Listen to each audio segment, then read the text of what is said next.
La régulation des récepteurs à la protéine G. On a terminé avec nos chers. Elles nous ont ennuyé ces protéines G. C'était tellement long. Donc, on va voir maintenant la régulation de ces récepteurs. On en a fini. D'accord? Donc, on va voir comment on va réguler les récepteurs, ces récepteurs liés à la protéine G. Ils nous ont dit qu'il existe 3 types de régulation. Je vous avais toujours dit que pour pouvoir classifier quelque chose, il fallait préciser les critères de classification. Il fallait préciser les critères de classification. Et là, on va voir quel est le critère. On nous dit qu'il existe 3 types de régulation. La régulation homologue, d'accord? La régulation hétérologue, d'accord? Et enfin, la régulation Bark. Bark qui vient de la bêta-arrestine. La bêta-arrestine, d'accord? Qui vient de la bêta-arrestine. Très bien. On va voir la première régulation qui est dite régulation homologue. C'est la régulation du récepteur par le produit qui l'a formé. Maintenant, je suis un récepteur couplé à la protéine G. J'active l'adénylacyclase. C'est l'effet de l'adénylacyclase qui va m'inhiber. On appelle cela la régulation homologue. Homologue. Donc, quel est le critère de classification? C'est le type de produit qui va m'inhiber. D'accord? C'est le critère de classification. J'ai obtenu 3 classes. L'inhibition homologue, l'inhibition hétérologue et l'inhibition bêta-arrestine. L'inhibition homologue, que se passe-t-il à son niveau? Regardez ce que j'ai. Une phosphorylation de la partie cytosolique du récepteur par la même protéine kinase. Protéine kinase A ou protéine kinase C de ce GPCR. Le récepteur est donc phosphorylé, d'accord, par la kinase de sa voie. Changement de conformation du GCPR, perte d'affinité avec la protéine G, activation des protéines inhibitrices. Très bien, très bien. Donc, qu'est-ce qui se passe au niveau de la régulation homologue? Lorsque j'active la régulation homologue, je suis en train d'activer mon effecteur. Mon effecteur va activer là une protéine kinase. Ça peut être la PKA, ça peut être la PKC.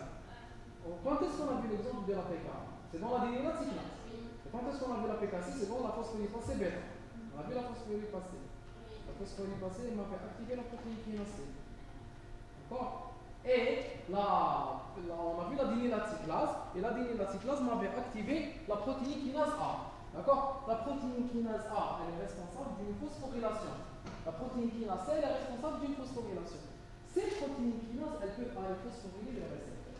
Quand elles phosphorylent le récepteur, elles changent sa conformation. En changeant sa conformation, il ne va plus reconnaître la protéine G. D'accord? Donc il va y avoir inhibition du récepteur et arrêt de l'activation de la protéine G. Arrêt de l'activation de la protéine G. Arrêt de l'activation de la protéine G. C'est quoi cette situation? J'ai une adénylacyclase. Elle m'a activé une protéine kinase A. C'est cette protéine kinase A qui va inhiber le récepteur. On appelle cela une inhibition homologue. Une inhibition homologue. On passe à la deuxième inhibition qui est l'inhibition hétérologue. D'accord? La régulation hétérologue, régulation croisée entre les protéines kinases. Par exemple, la protéine kinase C va phosphoryler le récepteur à la protéine G dont l'effecteur est l'adénylacyclase. La kinase A va phosphoryler le récepteur couplé à la protéine G dont l'effecteur est une phospholipase C. Hi, s'il vous plaît. J'ai 2 protéines G, j'ai 2 récepteurs. Ça, c'est le premier récepteur. Ça, c'est le deuxième récepteur. Le premier récepteur, il est couplé à une protéine G. Le deuxième récepteur est couplé à une protéine G. Cette protéine G est couplée à une adénylacyclase. Cette protéine G est couplée à une phospholipase C. La phospholipase C va m'activer une PKC. La phospholipase C va m'activer la PKC. L'adénylacyclase va m'activer la PKA. D'accord? Supposons que sur une même cellule, d'accord? Un premier récepteur me donne la PKA et cette PKA va m'inhiber l'autre récepteur.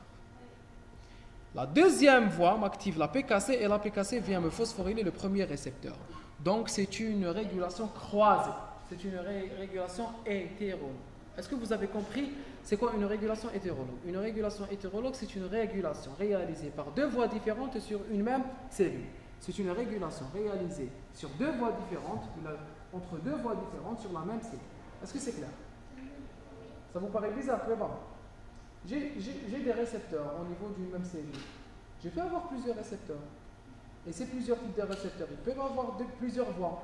Et ces plusieurs voies, elles peuvent dépendre de plusieurs effecteurs. Donc je peux sur une même cellule activer la phospholipase C et activer l'adénylacyclase. Est-ce que vous êtes d'accord? Pourquoi vous n'êtes pas d'accord? Had la voix timchi, oui, d'accord. Elles sont activées les deux. D'accord? Elles sont activées les deux. L'une d'elles va me donner une PKC. D'accord? Elle va me donner une PKC. Had la PKC, elles sont actives. Elles sont les deux actives et elles sont en train de réaliser leur fonction. Elles sont actives les deux et elles vont réaliser leur fonction. Elle est où? Elles sont actives les deux, d'accord? Et elles sont en train de réaliser leur fonction. À un certain moment, je dois arrêter cette réponse. Cette réponse, elle peut être réalisée dans ce sens. Elle peut être réalisée dans le sens où c'est la protéine kinase A qui est en train d'inhiber son effecteur. Ou c'est la protéine kinase C qui est en train d'inhiber son effecteur. Mais puisque les deux sont en train d'inhiber, elles peuvent s'inhiber l'une l'autre. D'accord? Ils sont en train de s'inhiber. Mais ils sont en train de vous dire qu'un effecteur peut entrer dans l'inhibition de l'autre récepteur, du récepteur de l'autre voie. Est-ce que c'est clair? Ça ne veut pas dire... Non, pas nécessairement, non. Pour avoir des PKC, activité la voie. Ou pour avoir la PKA, activité la voie. D'accord? Là, vous êtes en train de dire que je suis en train d'empêcher l'autre voie d'être activée. Par exemple, là, j'ai activé la voie des phospholipases C, d'accord? Ou la voie des protéines kinase A. Est-ce que vous me suivez? La voie de la cyclase, elle a des effets inverses. Donc, quand je suis en train de réaliser ma fonction, en même temps, je l'inhibe. Oui, ça c'est acceptable. Elle peut inhiber l'autre. D'accord? Une voie peut donner des protéines kinase pour empêcher l'autre de travailler. Pour qu'elle ne travaille pas en même temps. D'accord? On appelle cela une inhibition hétérologue. L'essentiel, c'est que j'obtiens une protéine kinase, et cette protéine kinase a une capacité de phosphorylation, et cette phosphorylation peut l'inhiber elle-même, et peut inhiber un autre récepteur sur la même cellule. Est-ce que c'est clair? Très bien. Cette phosphorylation inactive les GCPR par les mêmes mécanismes que la régulation homologue. D'accord? Donc, il y aura un changement de conformation, perte d'affinité et activation des protéines inhibitrices. La régulation par bêta-arestine, suivez bien, hein, supplémentaire à tous les GPCR dont l'effecteur est l'adénylate cyclase. D'accord? L'adénylate cyclase, la voie de l'adénylate cyclase, elle peut utiliser une régulation homologue, hétérologue et par bêta-arestine. Donc la bêta-arestine est spécifique à la voie de l'adénylate cyclase. La régulation bêta-arestine est spécifique à l'adénylate cyclase. La régulation par bêta-arestine est spécifique à l'adénylate cyclase. Elle est spécifique à l'adénylate cyclase. Parmi ces GPCR, nous trouvons les récepteurs bêta-adrénergiques. Ceux-ci appartiennent à la famille des rhodopsines, on a vu cela la dernière fois. Leur ligand est l'adrénaline. Ça veut dire quoi adrénaline? Ça veut dire quoi bêta-adrénergique? Vous savez très bien, vous allez voir en pharmacologie que j'ai plusieurs types de récepteurs adrénergiques. J'ai des récepteurs alpha et j'ai des récepteurs bêta. J'ai des récepteurs alpha 1 adrénergique, alpha 2 adrénergique, bêta 1 adrénergique, bêta 2 adrénergique. Donc chaque type de récepteur, tous ces récepteurs vont fixer l'adrénaline. Et ça, chaque récepteur possède un endroit tissulaire. Chaque récepteur possède un endroit tissulaire et selon la localisation du récepteur au niveau d'un tissu, il va réaliser une fonction précise. Les récepteurs bêta-adrénergiques au niveau du cœur, ils ont leur fonction.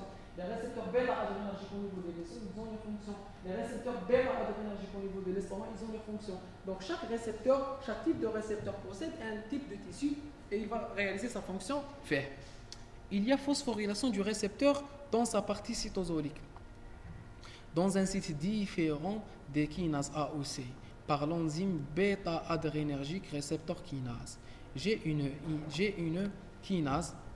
enzyme qui s'appelle bêta-adrénergique récepteur. Je m'appelle bêta-adrénergique récepteur. Un récepteur bêta-adrénergique. هذا مكان. انتم شوفوا باش ما تتخلط لكم, gardez en tête que dans l'organisme, j'ai des récepteurs de l'adrénaline qui s'appellent des récepteurs bêta-adrénergiques. J'en ai fait aucun, j'en ai fait les vaisseaux. D'accord? Ce sont des récepteurs bêta-adrénergiques. Il existe des protéines spécifiques, il existe des enzymes spécifiques qui phosphorylent ce récepteur bêta-adrénergique. D'accord? Je les appelle les BAR. bêta-adrénergique récepteur, kinase. Bêta-adrénergique récepteur, c'est quoi? C'est le récepteur. Et ça, la kinase, c'est la protéine, ou c'est l'enzyme qui est responsable de sa phosphorylation. Est-ce qu'on est d'accord? Elle est spécifique à la voie de l'adénylate-cyclase. Très bien. Donc, qu'est-ce qui se passe à ce niveau? J'ai un récepteur adrénergique, il va se fixer à l'adrénaline. Qu'est-ce qu'il va y avoir? Il va y avoir une activation d'une enzyme qui s'appelle la bêta-adrénergique. Voici mon récepteur. Je suis au niveau de la membrane cellulaire, ça c'est le cytoplasme. D'accord? Il y aura une enzyme. Cette enzyme, elle est là. Elle s'appelle la BARC. Elle s'appelle la BARC. Elle s'appelle la BARC. Bêta-adrénergique récepteur kinase. BARC. Bêta-arc. Cette BARC-là, elle va venir, elle va phosphoryler le récepteur. Et en phosphorylant le récepteur, elle va l'inactiver. D'accord? L'information primordiale, on vous dit que cette phosphorylation, la phosphorylation réalisée par la BARC se fait sur des sites différents de la phosphorylation réalisée par les phospholipases, par les pKa et les pKc. S'il vous plaît. Je suis en train de vous parler d'un récepteur couplé à la protéine G. Je suis en train de vous parler de la voie de l'adénylate-cyclase. Parmi les protéines de l'adénylate-cyclase, parmi les hormones qui nous permettent d'activer une protéine G qui est couplée à un effecteur adénylate-cyclase, j'ai l'adrénaline. Le récepteur à adrénaline. Est-ce qu'il peut, le récepteur à l'adrénaline, est-ce qu'il peut être inhibé par voie homologue? Est-ce qu'il peut être inhibé par une voie homologue? À l'adénylate-cyclase. Dans ce cas, quelle est la protéine kinase qui va l'inhiber? C'est la PK? Excellent, c'est la PKA. Est-ce qu'il peut être inhibé par voie hétérologue? Non. Oui. Non? Est-ce qu'il peut être inhibé par une protéine kinase? Hétérologue? Oui ou non? Oui, c'est vrai? Excellent, la PKC. Les voies de l'adénylate-cyclase et les voies de la PLC peuvent être activées ou peuvent être régulées. Une régulation homologue et une régulation hétérologue. Si je suis en train de parler de la voie de l'adénylate-cyclase, elle peut être inhibée par une voie homologue, par sa pKa ou par voie hétérologue, par la PKC de la phospholipase C. D'accord? En plus de ces deux-là, de la régulation par pKa et de la régulation par pKc, elle peut être régulée par la BARC. Donc, elle a trois types de régulation.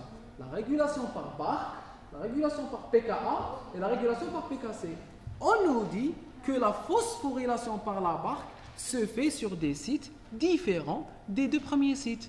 D'accord? Sur des sites différents. La régulation par la BARC, elle se fait ici, ou là, les deux régulations, la régulation par pKc et pKa, ils se font sur d'autres sites. Donc, la phosphorylation par la bêta-arrestin récepteur kinase, d'accord, elle se fait au niveau d'un site différent du site de phosphorylation de pKa et de pKc. Vous avez compris? Très bien.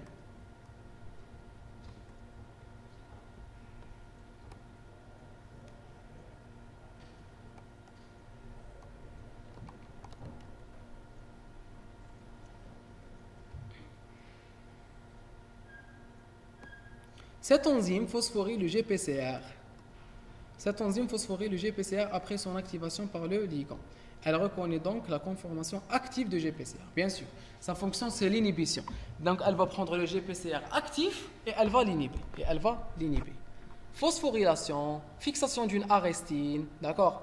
Lorsque elle phosphoryle, on a le mode d'action de la BARC. Le BARC a bêta-adrénergique récepteur kinase, elle va phosphoryler le récepteur. Quand elle le phosphoryle, il y aura fixation d'une protéine. Cette protéine s'appelle arrestine.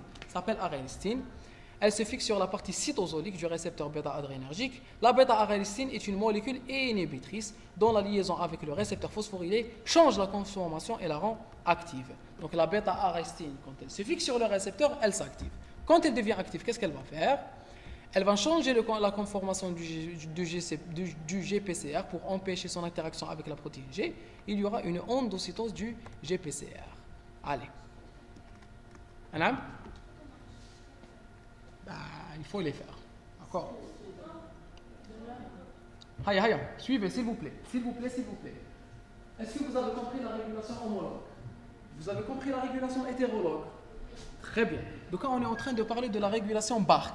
La régulation Bark, elle concerne les récepteurs, elle concerne les récepteurs à la voie, qui utilisent la protéine G avec la voie adénylate cyclase. Qui utilisent la protéine G avec la voie adénylate cyclase. Qui utilisent la protéine G avec la voie adénylate cyclase. Qui utilise la protéine G avec la voie adénylate cyclase. Qu'est-ce qui va se passer? Il va y avoir une fixation de l'hormone, fixation de l'hormone sur son récepteur, activation de la adénylate cyclase. La adénylate cyclase va m'élever l'AMPC, l'AMPC va activer la PK. On est d'accord? Donc il y aura une augmentation de la phosphorylation au niveau intracellulaire. Je veux inhiber ce récepteur.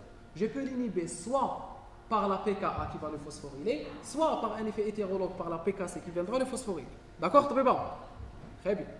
Donc, supposons qu'il faut que vous sachiez qu'il y a une autre protéine qui s'appelle la bêta-adrénergique récepteur kinase. C'est une kinase, c'est une protéine cytosolique. Cette protéine cytosolique, elle va aller au niveau du récepteur et elle va le phosphoryler. Quand elle le phosphoryle, il va changer de conformation. Il va reconnaître une protéine cytosolique. Cette protéine cytosolique, elle s'appelle l'arestine. L'arestine, quand elle se fixe sur le récepteur phosphorylé, elle devient active. Quand elle devient active, elle va changer la conformation du récepteur et elle va favoriser l'endocytose du récepteur. Est-ce que c'est clair? S'il vous plaît, s'il vous plaît. Est-ce que vous avez compris la barre? Est-ce que vous avez compris c'est quoi la bêta-adrénergique récepteur kinase? Est-ce que vous avez compris l'enzyme kinase? J'ai une enzyme, j'ai une protéine, j'ai une protéine dans le cytosol qui s'appelle la bêta-adrénergique récepteur kinase. C'est une protéine qui peut phosphoryler les récepteurs.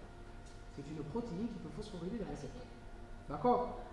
Cette enzyme, elle va aller au niveau du récepteur, elle va le phosphoryler sur un site différent de la phosphorylation de la PKA et de la PKC. Le récepteur devient phosphorylé. Quand il devient phosphorylé, il va reconnaître une protéine. La protéine, elle s'appelle cytosolique, elle s'appelle l'arestine. L'arestine, quand elle se fixe sur lui, elle devient active et elle va l'inhiber. Comment elle va l'inhiber? Elle va l'inhiber en changeant sa conformation pour qu'il ne reconnaisse plus la protéine G, ou elle va aussi favoriser son endocytose. Est-ce que vous avez compris? C'est très simple. Très bien.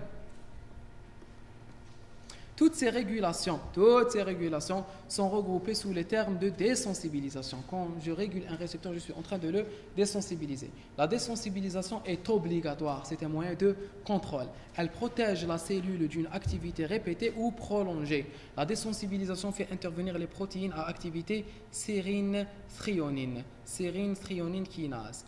Toutes les kinases qu'on a vues tout à l'heure, ce sont des sérines thréonines kinases. Elles vont phosphoryler les protéines sur les acides aminés sérine thréonine, sur les acides aminés alcooliques. D'accord? PKA, PKC, BARC sont des sérines thréonines kinases. La phosphorylation se fait sur des résidus sérines ou thréonines présents dans le domaine C, dans le domaine intracellulaire du GPCR.